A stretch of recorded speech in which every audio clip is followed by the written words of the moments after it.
Welcome to video 4 of this 5-part Building Your Own Computer series. In this video, we will be installing the hardware drivers and updating the operating system. Now that the computer is able to turn on and be used, it is time to fine-tune the software and hardware so that everything works together the best it can. We will start with the hardware drivers. Hardware drivers are important because they allow all the different components, monitors, keyboards, and etc. to communicate with each other and work together properly. Even without them, the computer would work, but not very well. Hardware drivers come on CDs with the hardware inside the packaging. It is best to install them off the CDs, but you don't have to. You can often download them off the internet. However, there is one CD driver you must have, and that is the motherboard drivers.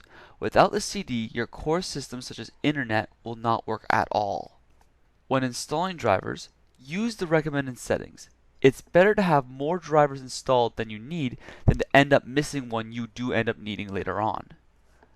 After we have finished installing the drivers, we need to update the operating system.